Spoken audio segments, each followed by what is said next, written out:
Dr. Waldman gives talks and writes books for one reason: to practice good medicine on a critically ill patient that happens to be the system.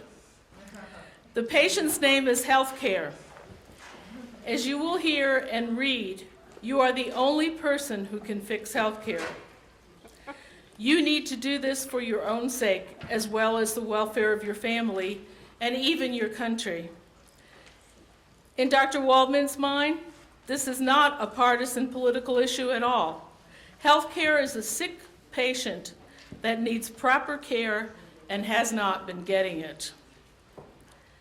Dr. Waldman's formal credentials are the following. His education and postgraduate training were at Yale University, and he has a BA in history.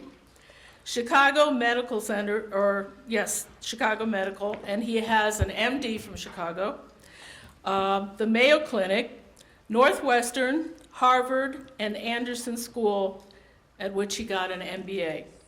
In addition to publishing over 100 academic articles and monographs on sick children, Dr. Waldman has published over 300 articles and 3 books on our sick healthcare system.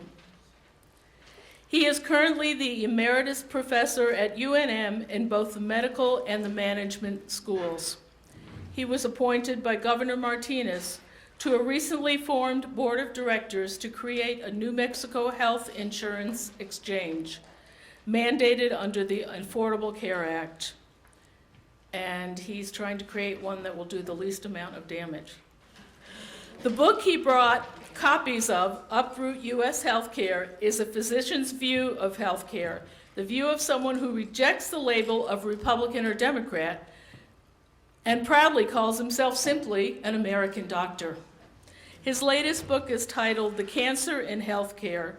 It answers 3 simple questions. First, why is healthcare so sick? In other words, what is the diagnosis? The title kind of gives it away. Second, why does everything seem to make this patient sicker? And finally, what can we do about poor sick healthcare? This book can be found on the website, thecancerinhealthcare.com, and you have a lot of information in your packets all about it, and it's being sold at a discounted price of $15.95. And I would like to welcome our speaker, Dr. Deane Waldman.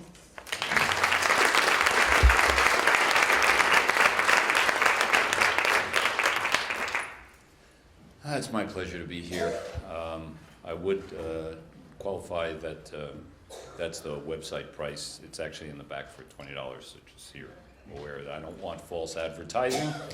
I also need to qualify things by saying I prefer dialogue to lecturing, so feel free to ask me questions, interrupt. Let's dialogue, let's discuss, because that's the only way we're going to begin to fix healthcare.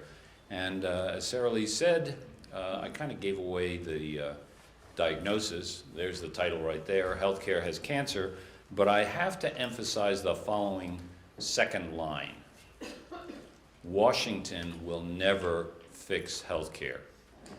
Only you, the American people, I'm not saying you Republicans, I'm saying you, the American people, can and must fix healthcare. And that helps you do it. First thing, there's healthcare and there's healthcare, and I want to be sure that we communicate clearly. Healthcare, one word, is a system intended to help us, providers, provide health care, 2 words, the service. So don't commingle those words. They mean very different things. One is a service relationship between you and a doctor, and the other one is a massive system that consumes 1/3 of our GDP, 1/6 of our GDP. Now, as again, Sarah Lee gave away my message, healthcare is not just, I hesitate to say this in front of a partisan group of Republicans, although God knows we share values, it is not a political problem. It is not a partisan conflict, although that's the way it's being couched and has been for years and years. It is an access issue, true, but that's not the real problem. It is a societal conundrum. There are all sorts of issues that are left unanswered but make healthcare unworkable, and I'll get to that. Needless to say, it is a fiscal catastrophe, but you can't fix healthcare by looking only at the dollars. You have to start looking at healthcare as though it is what it is, a sick patient. Now, let me, before we get to actually treating this patient, I want you to understand that I come at this with a unusual, maybe I'm overstating when I say unique, an unusual perspective. Number one, I'm a physician. I take care of sick humans. I take care of the best kind of sick humans called children. I don't terribly like adults, and so bear with me. But I also, for the last 15 years, have been what's called a systems thinker, which is a doctor for sick systems, not just sick people. Now, when you're a doctor for sick people, you use the principles PENT, which I'm going to discuss with you about 2 slides down the road. And the purpose of that, of course, is to provide health care to people who need it. When you're a systems thinker, you should be practicing good medicine on systems such as health care, and you're trying to make a system work in healthy, if you will. And the bottom line of both sides of that are we are trying, I want to make Americans healthy and keep them that way.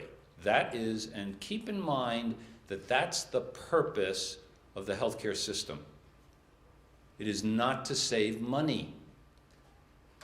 Now, do we overspend? Absolutely, and I'm going to go through that. I just want you to always, when somebody says, well, we have to save money, we have to cut costs. No, we have to spend our money wisely for the goal of making our people healthy and keeping them that way and keeping them alive a long time. Now, let's talk about practicing medicine for a second.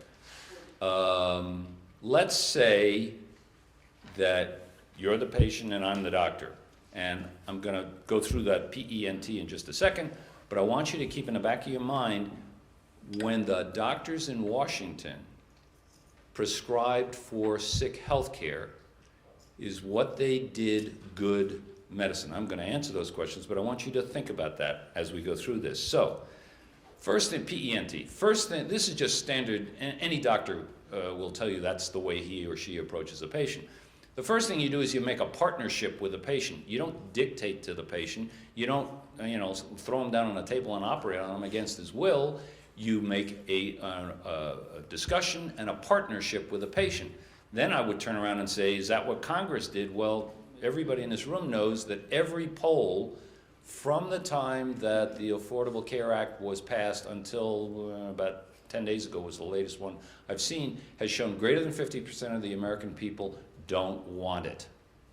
So basically, if you think about it for a second, they're literally forcing, the doctor is forcing his or her medical decision on this sick patient, which is against our principles. Number two, I would point out that if you look at the legislations passed by Congress, I didn't say who was in charge, for the last 50 years, the only piece of major legislation that was passed without any votes on the other side of the aisle was the Affordable Care Act.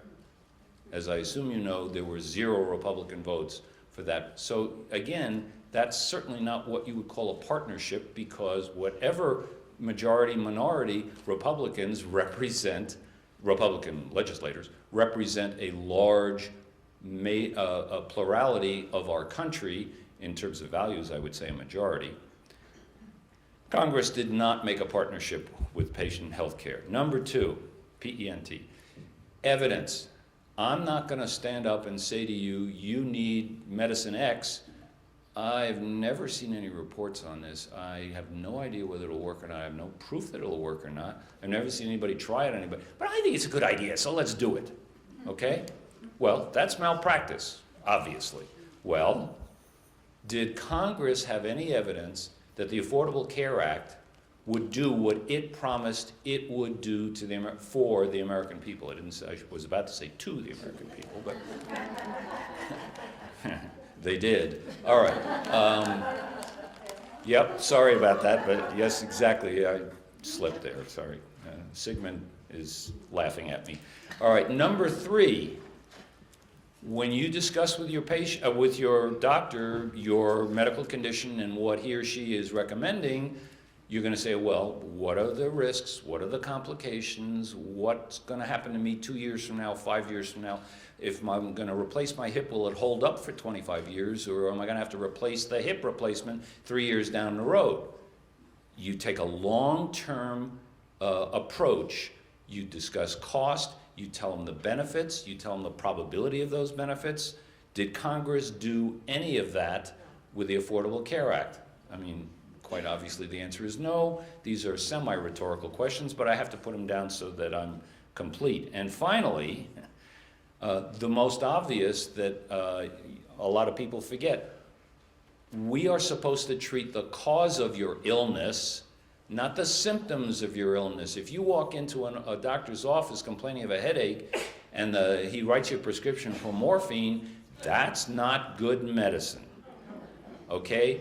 The doctor's supposed to say, okay, now let's figure out, take a history, physical, do whatever tests he or she thinks is necessary, and then turn around and say, I think the cause of your headaches is your prescription for your glasses is wrong, or you have migraines, or you have a brain tumor, or you have whatever you have, and I'm going to treat that. Congress, I actually believe, didn't know and doesn't to this day know why our healthcare system is as sick as it is. Now, forgive me. We're going to have only one. I actually had 3 or 4 slides on this, but I'm only going to do one to make you nauseous. Welcome to Cancer 101. And I want you to stay with me here for a second.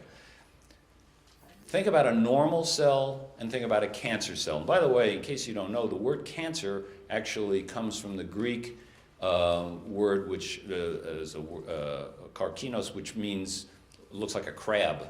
And that's where the word cancer comes from. Now, let's say you have, God forbid, intestinal cancer. An intestinal cell, a normal one, absorbs food from the intestinal tract, transmits it into the bloodstream, accepts as much energy as necessary to do that job, to transfer the food, and usually intestinal cells live for about 24 hours and then they die, and they get replaced by new healthy cells, okay? That's a normal cell. Now, suppose an intestinal cell becomes cancerous. It started as a normal cell, becomes cancerous. What does it do? Number one, it stops transferring that food, so it's not doing anything that's good for the body anymore. Number two, it starts growing without any limit at all. It's no longer listening to the body that says, wait a minute, you're getting too many and too big. Don't get that big. It just ignores the body and keeps growing. And much more important for us directly, mechanical importance, it begins to take energy that other cells need to do their work. That's basically what you'll notice if you look at cancer patients, well, obviously when they're undergoing chemotherapy, they're very thin and gaunt, but even before that, they're thin and gaunt. Why? Because that cancer is taking the energy from the other cells, kidney cells, heart cells, and so forth. Finally, a cancer cell doesn't stay where it belongs. It doesn't stay in the intestinal tract. If it's an intestinal cell, it goes to the liver, it goes to the lungs, it goes to other places, and then starts growing there. Normal cells don't do that. And here is my, if you will, simple thesis. The cancer in healthcare that is causing its illness is the bureaucracy. Now, let's go back and look at those for a second. Bureaucracy is a normal part of administration, function of any complex organization. You have to have some bureaucracy. But the bureaucracy is supposed to serve what the organ or system or company does. It doesn't serve itself. It doesn't grow for the sake of growth. It doesn't steal the energy or the money or the resources from the other parts of Intel or wherever, or your body, because it's not supposed to do that. It's not cancerous, But if it becomes cancerous, it does exactly those things. And it spreads to places where it doesn't belong, like telling me how to practice medicine. Which unfortunately, the bureaucracy of the Affordable Care Act is literally telling your doctor what that doctor can, and much more importantly, is not allowed to do for you. I didn't say it wasn't possible. I just said you're not allowed to have that care anymore, and we're going to get to that. I wanted to share with you sort of, if you will, fantasy versus reality, but I'm trying to be as politically correct as I'm capable, which isn't much, and say, let's discuss what was advertised versus what is true or real. So, number one, the Affordable Care Act was touted to or advertised to reduce the unsustainable U.S. overspending healthcare curve on the system. I quote the president. That was 2008, middle of 2008. Reality. In fact, the Affordable Care Act, I assume most people in this room know this, but I want to emphasize it. The thing that was supposed to reduce our spending adds new spending to the tune of between 1.3 and 2.7 trillion dollars. That goes to the bureaucracy. It does not go to you. It does not go to your doctor. Now, this is actually an illustration which I must admit I love. It's obnoxious, but I love it. Right out of the book. So just bear with me for a second. Those of you who've seen this before, you can go to sleep for the next 10 seconds. Imagine $100 bills in stacks of $10,000. You with me so far? Now, if you just take all those stacks of $10,000 and just pile them up, you end up with a pile that looks like what you see, which is $1 million. Next to it is a man's leg. I'm sorry, I should have had a woman's leg, but okay. Now, how about $1 billion and its size, just the size? There's the man. There are piles of $10,000 piled up to make $1 billion. That's $1 trillion. And Obamacare spends 2 of those, and if you're wondering where the man is, he's over there in the lower left-hand corner. So now you get a sense of what $1 trillion really is. All right, next. Obamacare was touted, advertised, promised to cover more Americans with health insurance through Medicaid expansion, tax subsidies, and tax penalties. So you get both carrot and stick, and you have entitlements. Now, I always have to stop myself and make sure that everybody's clear. We have enough older people in the room so that you know what Medicare is, but I wonder if you know what Medicaid is and the difference. So let's be very clear. Medicare, you paid for. Medicare is a huge, or was a huge, health savings account run by the federal government. Now, admittedly, they raided and stole the money, but the fact is, you put money in. It's not an entitlement at all. Medicaid is an entitlement. If you qualify for it by age, by level of income, or by certain types of diseases, you get it for free. It's an entitlement. And I would point out, I actually, for that book, read the original legislation. The legislation doesn't say anything about the level of poverty. In case you probably don't know this, the legislation says this is for those who are unable to provide for their own needs. I didn't say unwilling, I said unable. I'll leave it at that. Now, this is all based on the gospel that having health insurance means you're healthier. Now, we're going to discuss in a second the evidence for this, or lack thereof, but just bear with me for a second. In fact, the Medicaid expansion, which is expanded hugely, creates another whole bureaucracy, doesn't help anybody's health. So, first question, how do you pay for all that additional bureaucracy for which you we the patients, are getting nothing.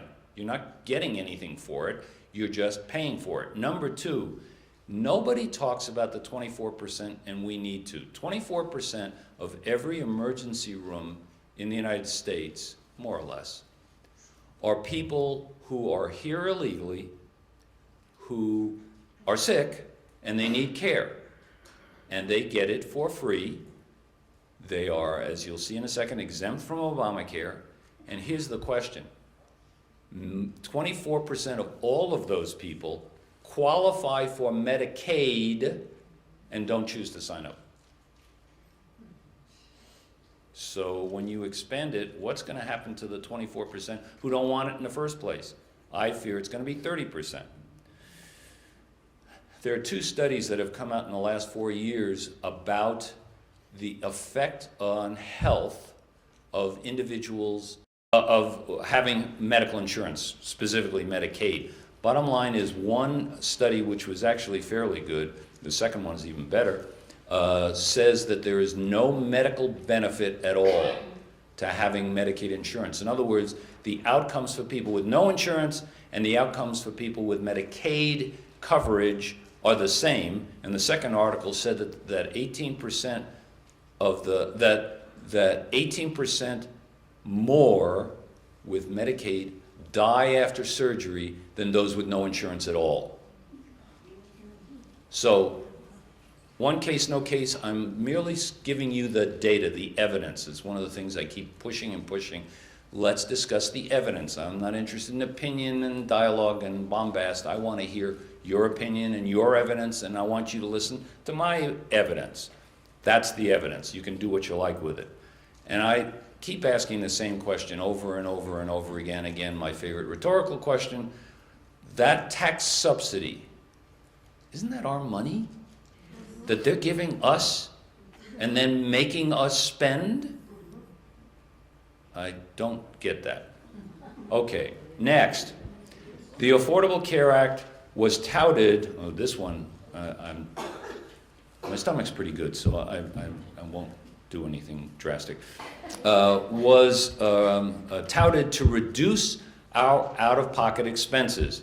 And the fat cats in Wall Street are supposed to pay their fair share. Again, I quote our president. They were supposed to pay their fair share through the Cadillac tax. Everybody sort of heard of that, or anybody know it? Because I'm going to explain it to you in just a second. Just remember that. In fact, our out-of-pocket, which wasn't affordable before the Affordable Care Act, is now less affordable. They are taking more money out of our wallets. Now, there are two ways they're doing that. You need to know this. Number one, the cost of premiums in the United States, insurance premiums, has gone up a minimum of 32%. Depends on from state to state and state regulations and a lot of other things. But it does vary tremendously from state to state. A minimum of 32%. So far, the maximum is about 60%. And there are a number of actuaries who say, as a result of Obamacare, the cost of the insurance premiums alone is going to go up 100%, which you couldn't afford in 2009. You sure as hell can't afford doubling of it. Why is it doubling? Are you getting more care as a result of spending all that money? In fact, all that cost is the cost of bureaucracy. Rules, regulations, oversight officers, actuaries, managers, administrators. That's what is driving up the cost of the premiums. It is not the insurance company's profit, and it is not going to your doctor. Number two, why are you spending more out of your pocket? Not by choice. Well, obviously you have the penalty tax. Everybody knows that effective January 1st, actually, 2014, if you don't have government qualified insurance plan, you are supposed to pay a penalty of $95. In the year 2015, that's something like $700. In the year 2016, it's around $2,000. And long after Mr. Obama has left office, it gets as high as $5,000 penalty if you don't have government-approved insurance. Number two, Cadillac tax. Remember those fat cats, those people who are making $10 million a year on Wall Street, they're going to pay through the Cadillac tax, pay their fair share. Not quite.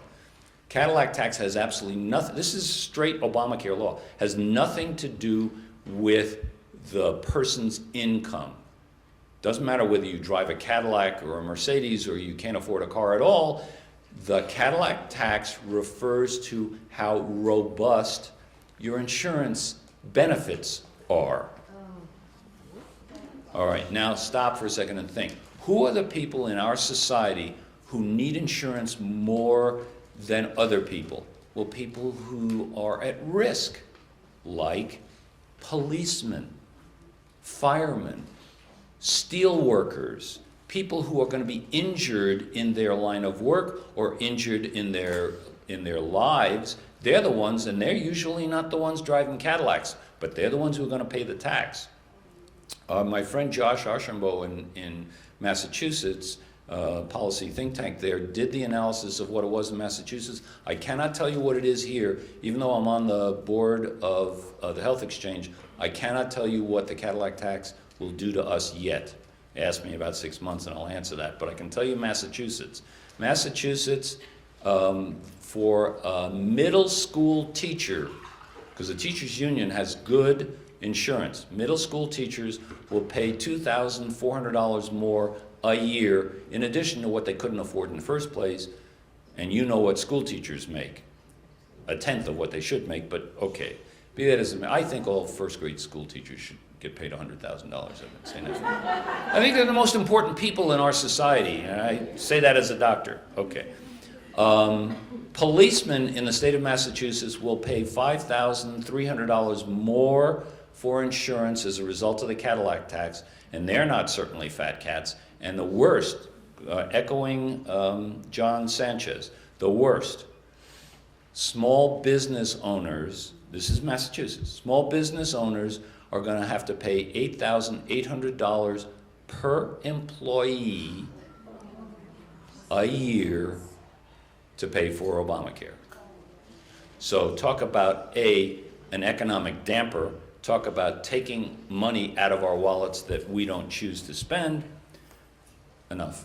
They changed the estate tax, and this is actually, certainly for some of us, really terrifying. Not so much that it's terrifying because I know what they're going to do. It's terrifying because the law simply gives the rule writers the ability to do any damn thing they want.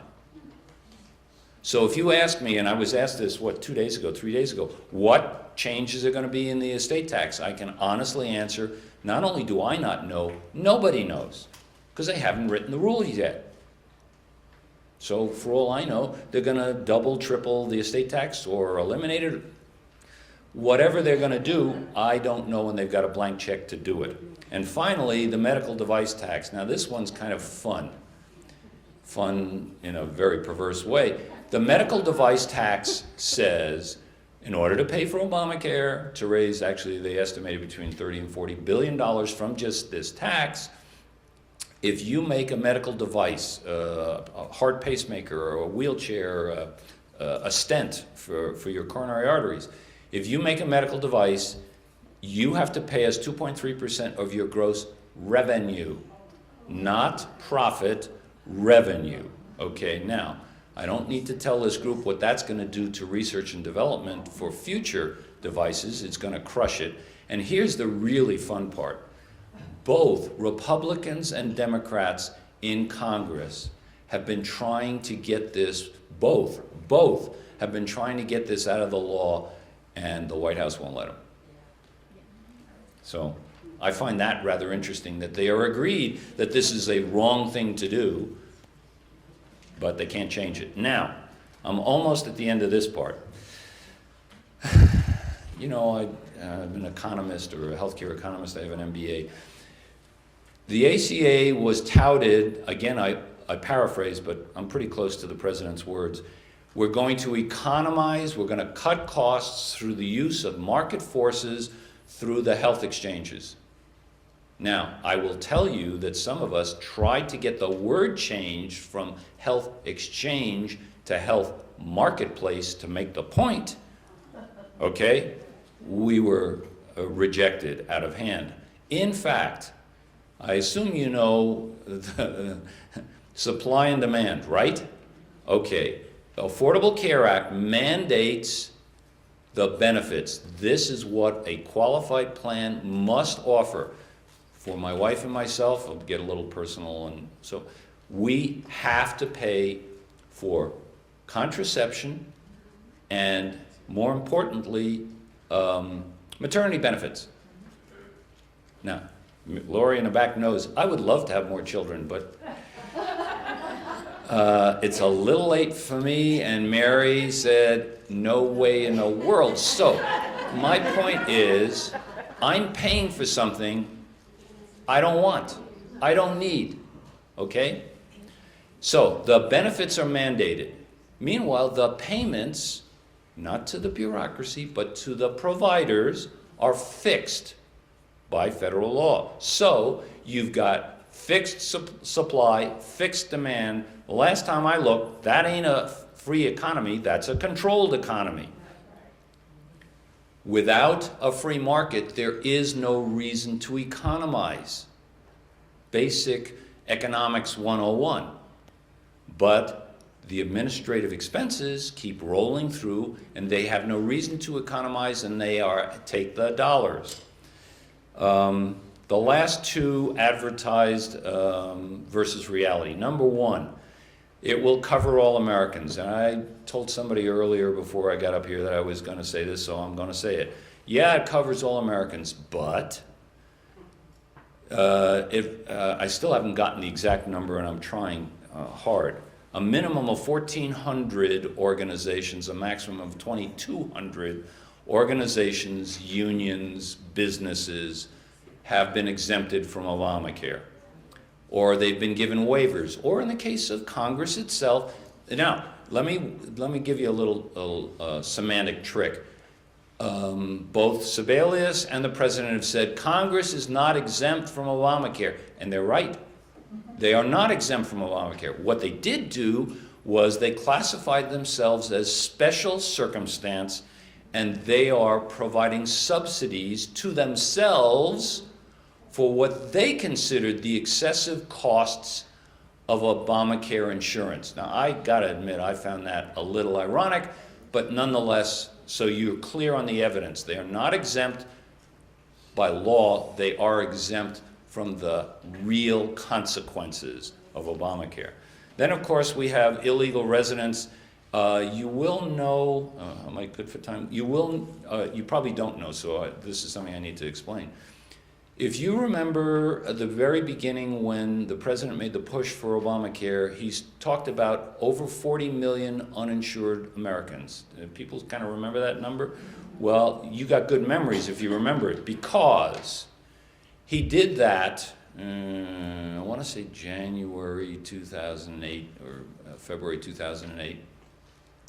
Around March of 2008, the GAO came out with a report on uninsured Americans.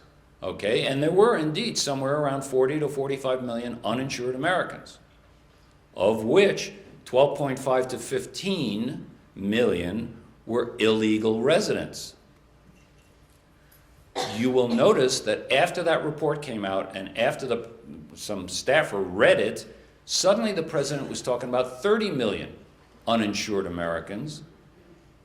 What he doesn't want to do is have the necessary dialogue to discuss as a society what our responsibilities are to those who are here illegally. Now, I don't want anybody to tell me their opinion yet here today. What I want to say to you is, as long as we ignore that discussion, it will remain a festering sore in the discussion and the decision in our healthcare system. Universal healthcare countries, Great Britain, France, Germany, good examples. If you're not a citizen, you don't exist as far as the healthcare system is concerned. So they have made decisions not to provide care for illegal residents. I'm not saying we should do that. I'm not saying we shouldn't do that. but I'm saying we should discuss it and decide as Americans what we want to do. And finally, we've got the sign up whenever you like. Now, I assume you all know, know the insurance principle. The insurance principle says a lot of us are going to put a little money away repeatedly over time so that when a small number of us have some bad thing happen, you know, automobile accident, you have cancer, whatever, the many pay a small amount to pay the large expenses of the few. That's sort of the classic insurance. Well, if you can sign up for Obamacare insurance the day you are in an auto accident, you have put nothing away. You have reversed the insurance principle, but you get care. I mean, that's economic stupidity. And then finally, my least favorite of the whole bunch, and I will then smile again, is if you like your doctor, this is a grimace, this is not a smile. If you like your doctor, you can keep your doctor. Everybody in the room has heard this, I don't know how many times. Well, there's a little problem. Your doctor can't keep you. The fact is, the way they are cutting reimbursements to doctors, doctors cannot afford to accept government insurance, they cannot afford to accept Medicare, they at the moment can afford to accept Medicaid, but that's going down. And so there are going to be fewer doctors when there are going to be more insured patients. And I don't need to do the simple, it's not math, it's arithmetic. Okay? It means that access to doctors for you people is going to go down. It has to go down. But, oh yeah, I wanted to point that. But, nobody knows the number, but certainly it's in the 10 to 100,000 increase in jobs of bureaucratic jobs for healthcare under Obamacare. You don't have doctors, but you got plenty of bureaucrats. I wanted to share with you some fairly recent stuff, so let me just go through this quickly. I hope it won't make anybody nauseous. The reason I'm doing this slide is to make sure that you understand that the cancer is literally taking the money that is needed elsewhere. So, March 2010, Caterpillar announced $100 million in increased costs directly due to Obamacare. John Deere announced its number at $150 million, which is over 10% of its profits. Before Congress, AT&T testified to $250 million in increased costs, new costs as a result of Obamacare. Two things that you need to know as a result of that. Number one, those CEOs who testified before Congress were lambasted by Congress as being un-American, that they were not supporting their people when all they were doing was their appropriate due diligence and saying, this is what the economic impact is going to have on our company, and we're going to have to either go out of business or pass those costs on to the public. Those are the only two choices we have. Let's get a little more recent. August of this year, citing a large increased cost of health insurance, United Postal Service and the University of Virginia both dropped spousal coverage. So I assume we've got a fair number of spouses in the room. Okay, this is going to get worse. What was this? September of this year. IBM plans to move 110,000 retirees off of its company-sponsored health plan and instead just give them a payment, money, and let them go buy their own insurance because medical costs continue to rise. That's the Wall Street Journal. Thank you very much. That's great. Thank you. Appreciate it. Okay, now, this is one of those illustrations from the book that you have to, you got to get the book. I love this illustration because it says exactly what's going on. That truck, that big tractor trailer, has got all the money that we as a country put in for health care. First people taking the money off that ramp are the bureaucrats and corporate fat cats, insurance, big pharma, and so forth. And then what trickles down to the bottom is what we have to use to care for you. And I call this bureaucratic diversion, but you can call it stealing if you like, because that's exactly what it is. It's the cancer stealing our money. So now, let me ask you this. This is a political group. In the game of healthcare, who wins and who loses? All right, this is my opinion. You obviously are welcome to yours. Number one, realize that the plays that have happened as in this game are things like Medicare, Medicaid, EMTALA. Does anybody but me know what EMTALA is? Anybody? No. Well, you do, but you don't. EMTALA is a bill passed in 1968 called the Emergency Medical Transport and Active Labor Act. And basically what it says is very simple. If you're sick and you show up in an emergency room, the emergency room must care for you regardless of whether you have a payment source or not. It created the unfunded mandate. Okay, which, by the way, in case you think this is a minor problem, at the University Hospital last year, the unfunded mandate, that is the amount of money the University Hospital had to spend for which it got no payment, was $222 million. Now, if you think about it for a second, nobody, certainly not the University Hospital, can afford that kind of a loss. So therefore, they have to find the money somewhere else. I think I can leave it to your imagination where they have to find the money. Okay, back to my question. Who wins, who loses? I submit that if you look at the playbook for the last, say, 40 years, Republicans have won some and lost some, Democrats have won some and lost some, both. If you look at insurance companies, they have made both progress and they have lost.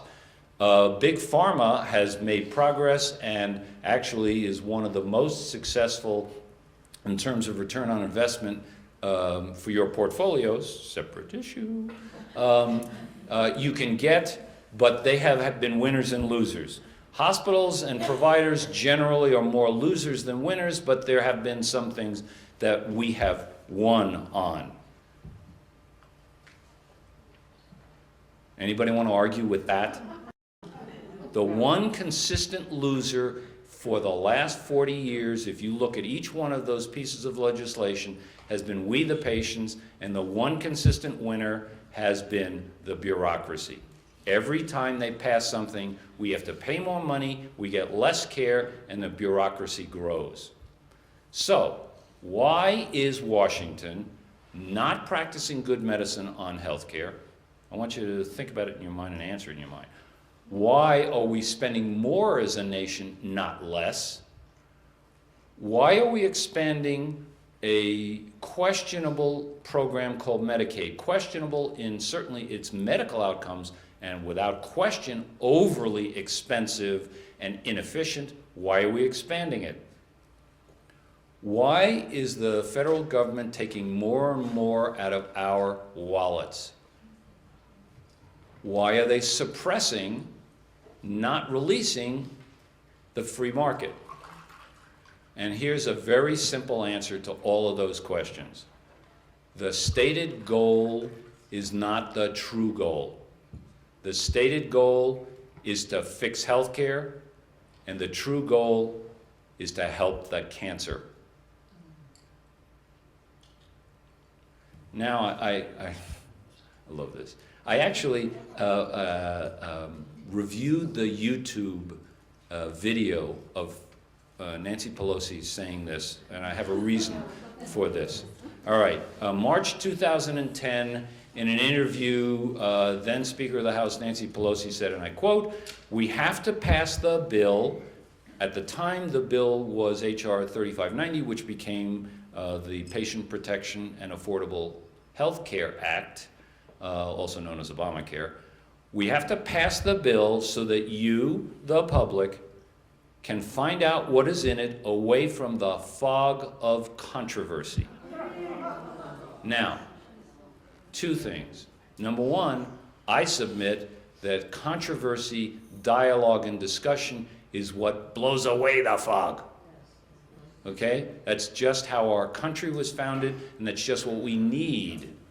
So, I think it's almost at the end, so you're good. All right, we need health care, all of us. Sooner or later, we need health care. We have unmet needs. Namely, we can't afford the health care. We can't even afford the insurance for the health care. We can't find a doctor. Our country is going broke. The fog that is real is what I consider partisanship, this deluge, barrage of information. We have so much data, of which how much is true? But you and I have to try and sort out from that internet fire hydrant of information what's true and what's false. It's really hard. Counterclaims and claims and then counterclaims again. Of course, spin, opinion and bias. I don't think I need to convince this organization that the media is not objective. I'm being politically correct. Let's just say they are not objective. There is a campaign, an active campaign from Washington of disinformation so that we are told things that aren't true and the true things are hidden from us. And of course, bombast and bigotry, I love those too. So that fog is what exists, and what I would like with controversy and dialogue and discussion and conversation is to blow away that fog. And what I say, I'm using Archimedes' lever, of course, is that we have the power. See, here's another place where I agree with John Sanchez. We have to be positive. We have to be proactive. That's going to help you. So, what can we do? I know you got it. I'm always asked that. What can we do? All right. Simple answer. We can cure, not sedate, not palliate, not mesmerize, not adjust, fix, tweak, modify healthcare. We can cure it, and we have to cure it. Now, curing means that you make the problem cease to exist. You don't make things a little better. You don't make it the pain go away. You fix the cause of the pain so that the cause of the pain ceases to exist. That's curing a patient. Now, I will tell you that I've been on this campaign for a few years, and I have a number of colleagues whom I respect very highly who have said to me, "You are crazy. You are just, this can't be done. Healthcare cannot be fixed." It has actually become common wisdom that healthcare is unfixable. Now, it was an article from a reporter named T.J. Mullaney a few years ago that he used this phrase, and I am using it constantly with organizations. He called it the consensus of futility. That we have simply come to a point where we agree that it can't be fixed. And of course, everybody in this room knows as soon as you do that and you join that consensus, you have created a self-fulfilling prophecy.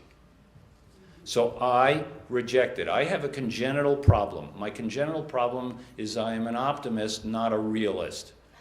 And I would tell you that this country was founded by optimists, not realists, and the people who have done good things for this nation have been optimists, not realists, not the consensus of futility. So I'm asking you to read this, to think, to look at the data for yourself, to decide for yourself, and that's how we're going to cure healthcare. And I will answer any questions, comments, concerns. Feel free. Yes, ma'am. Okay, when we were talking about the EPS. Yes, spousal coverage. Okay, then who's going to insure the children? All right, the children or the spouse? No, if they're taken off and say the spouse is working for another company that gets their insurance through that, who is going to insure the children? Okay, The question, let me make sure everybody's clear. The question, unfortunately, I will tell you, is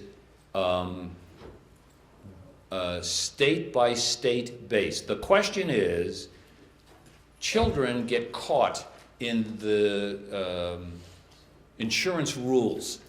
That's really what's going on. This company covers spouses, this company does not. What happens to the children? Well, the children, of course, are easy. They're covered by Medicaid. So they are still covered. Now, If the parents make too much money, they. okay, now, the second part is what happens if the parents make too much money? Is there such a thing as like too? Okay, if the parent, now, of course, I understand what you're saying. If the parents make too much money. Now, you understand the subsidy thing. Let me make sure you're clear on the tax subsidies, and I repeat, the tax subsidies, of course, are our money that they're giving us back, taking their 40% before they give us back the money, but okay. I wish I had their deal. Under 138% of poverty line or down, you get free health insurance, Medicaid, okay? Now, the poverty line varies from state to state, but as a general rule figure, it's actually as low as $18,400 and as high as $22,000 something. So call it $20,000 as the poverty line, okay? Above the poverty line, 139% or more, up to 400% of poverty line, up to 400%, you get a tax subsidy. Your money going back to you. Now, if you do the math, and I'll do it for you, $20,000 poverty line, 400% of that is $80,000 a year. If you look at a graph of income for the United States, that means 79% of the entire country gets subsidies.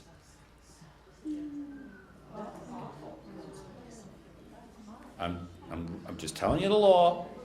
Doctors are not here to tell you what you want to hear. In contrast to politicians, this is a key difference. We're not here to tell you what you want to hear. We're here to tell you what you need to hear. Okay? So I don't like saying what I just said to you. But the fact is, that's the law at present. Next. Yes, ma'am. I think one thing Ginger was asking is if both the husband and the wife are both employed, who gets the burden of having their children under whose insurance? Okay, the question is, if both are employed, as many families are, not by choice, who gets the kids? And I don't mean in the divorce. I mean who gets burdened with the insurance? And the answer is it varies according to the state. That's one thing that is still literally states' rights. Our superintendent of insurance in the insurance department says what happens in the state of New Mexico, something different in the state of Nevada, etc. And the truth is, I don't even know what our state says about that, but that's not a federal decision, that is a state decision. Who insures the children? Yes, ma'am. I read that, and it was Sean Hannity that went through on his show, and he said, state by state, he posted how much insurance is going to go up if you were 27 years old, and, or if you were over 50. For the state of New Mexico, he said if you're 27, your insurance is going to go up 80%.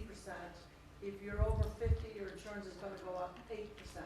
And then he also mentioned, for example, Texas, which is going to go up like 200%. Okay. 27. What does that really mean? Okay, that's a very good question. Let me make sure you're clear on that. I'll repeat it. The question is the changes in the cost of insurance varies enormously from state to state. That's basically what you're saying. And also by age, but let's just do state to state for a moment. That statement is true, but when that insurance cost goes up by, say, 50%, pick a number. It was unaffordable before, it's less, remember, this is the Affordable Care Act, okay. goes up by 50%. Unless you're making a lot of money, you get a tax subsidy, your dollars, to cover a large chunk of that. So let's say your insurance was, God forbid, $400 a month, and it went up 50%, so now it's $600 a month, okay, for one person. All right.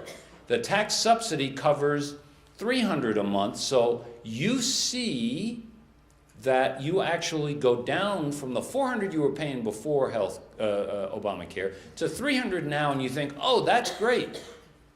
Two things. One, you're going to pay the the Cadillac tax, because hopefully you have good insurance. That's separate. That doesn't come into play for your premiums. That's a tax you're going to pay down the road. Number two, remember your insurance cost, not what you paid out of pocket, but your insurance cost went up from $400 to $600. I keep saying, where is that money going? Because remember that in order to pay for the bureaucracy, the expansion of the bureaucracy, Obamacare cuts $716 billion out of Medicare payments to providers and hospitals. So they literally take the money. Now that money that the insurance cost went up, that's money that is being taken from your care provider and given to a bureaucrat. It's basic, but you don't see it because there's a tax subsidy. Of course, eventually you're going to see it because you're going to pay the taxes because it's your money. It's just a shell game, but we keep losing this shell game. Yes, ma'am. Yes, let's say you have insurance through your retirement, okay? You don't have to go to the exchanges or whatever. How is it gonna affect your insurance premiums, which you are trying to keep low because you do, okay? So what's gonna happen? Oh, that's easy. The question is, even if you don't engage, are forced to engage the whole health exchange, Obamacare, you have insurance, you're retired. Number one, that cost of bureaucracy is hitting everybody in the United States. It's not just the people who are in the health exchanges. We're all paying for this massive expansion of the bureaucracy. And let me point out, I had other slides I did a couple of days ago. Obamacare creates 6 whole new federal agencies. Okay? Now, if you've ever looked, and I wouldn't recommend it, not unless you have a really strong stomach, if you've ever looked at the organizational charts for federal agencies, you'll see like 4 or 5 boxes, and you go, oh, okay, 4 or 5 boxes. And then you click on one box, the FDA, for instance. You click on one box, and then you get the next layer, and there are 12 boxes. You go, well, okay. And you click on one of those 12 boxes, and then you go down, and now you got 20 boxes, and then you go one lower, and you got 10 or 15 boxes, and each one of which has got 10, 50, 100, or 1,000 people in it. When you start doing the math, you suddenly realize that the FDA, for example, has 138,000 employees. Okay?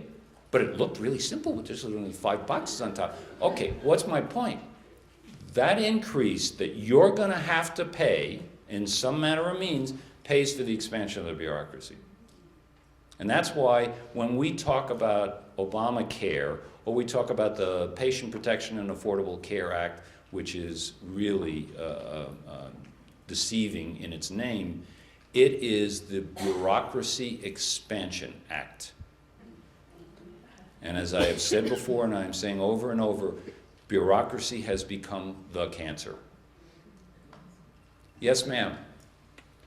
Okay, so we keep hearing that, okay, this is a big question, the death panels. Oh. Okay, and we've also heard that there's somebody that's gonna look at your stuff and say, oh, they're 84, they don't need a knee replacement. Is this true? Okay, the question, I was actually trying to avoid this because this is such an emotional issue for me that it is hard for me to try and be objective, which My responsibility to you is to give you the facts and not Deane's emotion. But this is very hard. She's asking about the Independent Payment Advisory Board. I hate it, first as a physician, secondly as an ethicist, thirdly as a systems thinker, and fourthly for somebody who's over 70 years old. Okay?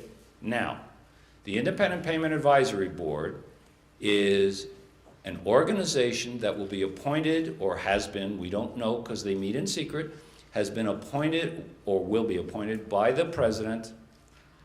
They go in a room, these are not public meetings, and they do not look at an 84-year-old or look at me or look at Marianne. There are no individuals as far as the Independent Payment Advisory Board is concerned.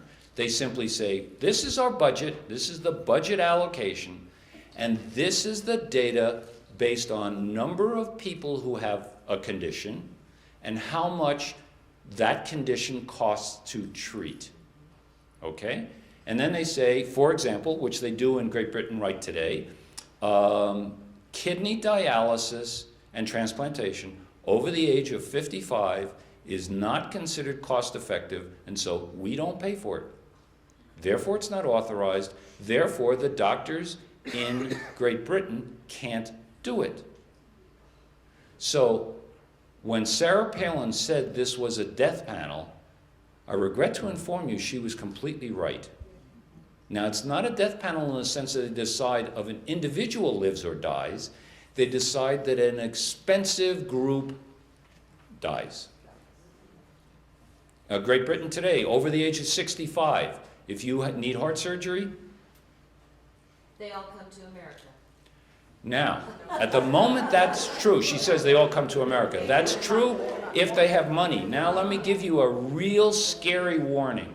Everybody, or does anybody know what concierge medicine is? Yes. Okay.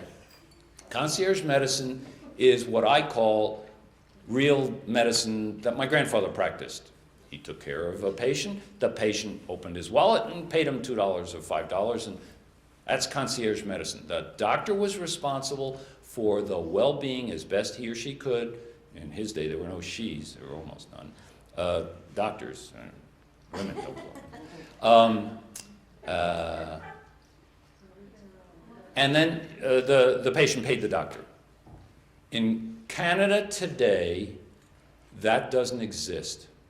It is not only illegal, but the doctor is fined, I think, $250,000. It doesn't really matter because he's spending 5 years in jail for accepting payment from the patient. Okay? So in Canada, and my big fear, and I'll tell you where I'm going with concierge medicine in a second, my terrible fear is that that's going to happen here. Now, what is concierge medicine? Concierge medicine is a number of groups of doctors have done something really neat. They have said, okay, enough of this garbage and these middlemen. We are going to not accept insurance. We are not going to deal with any middlemen. We are going to ask the patient to pay us a certain sum, usually a fixed sum. And then they went and negotiated deals with labs, with hospitals, with pharmacies, and they said to these people, to the hospital, for instance, hey, it costs, your price is $15,000 for a hernia repair. I got Mr. Jones. He needs a hernia repair. He's going to pay you $1,500 cash on a barrelhead. Will you take it? Every time they do. So what they've done is they've become what I consider good doctors, ombudsmen, advocates for the patient, not only the patient's health, but the patient's health of his wallet. In Oklahoma Surgical Center, which is a concierge medicine place, they negotiated for a lipid panel. You know, go get your cholesterol checked. $3. Usual charge $90. Okay, they went and said, hey, we've got patients. They're going to pay you cash. Right, $3 right here. Will you take it? The answer is yes. Here's my fear. If the people who say, we want single payer, we want universal health care, we want the Canadian system, that will cease to exist. And so I am getting this message out. I'm actually having some meetings with people in organized medicine, which I think is about as organized as a bunch of cats. But still, I am trying to get this out in the open so that it isn't, they don't sneak up on us and suddenly we find 3 years from now that you can't pay a doctor, even if you want to, and the IPAB says, no, you can't have kidney dialysis, and even if you got the money to pay for the kidney dialysis, it becomes illegal. That is beyond terrifying. But we have to be proactive. Does that answer your question about IPAB? Yes, ma'am. Oh, there's no, okay, hold your question. There's I keep saying I want you to read my book. Now let me tell you about another book you should read. There's a book called, there's a segue here to that black market. There's a book called Universal Coverage. It is supposedly fiction. It's written by a guy named Dan Pukowski, and he tells a story that he wrote, I think, in 2007, something like that. The story takes place in 2020. We all have Obamacare universal coverage. And then he unfolds this story of his child, the protagonist. Child becomes sick, actually, interestingly, with a heart condition. Make a long, horrible story short, he tries to bribe, the father tries to bribe one of the bureaucrats to get his kid up to the front of the line because the kid's waiting forever and ever to even get a consultation, and it goes on and on like that. It's like communism squared. Okay, at the end of the book, when he can't get his child the care that the child needs, he finds out that there is a hospital ship that is 12 miles off the coast, staffed by a bunch of doctors, and all you got to do is get to the ship and have a small amount of money to pay whatever the real costs are, and you can get the care. And that's the way the book ends, and it's black market medicine, which of course should be the normal market medicine, but now go ahead. On the subsidies, are they going to be given to the people monthly, or is it a refund on their tax? It is, the question is how, mechanically, how are the subsidies? They are not tax credits, they are a reduction in the monthly payment that you make for your insurance. So the insurance company gets money from you and money from the government. Yes, ma'am. I actually have two. What's going to happen to school employee insurance? And can you explain to us the marriage penalty versus being divorced? Oh, God.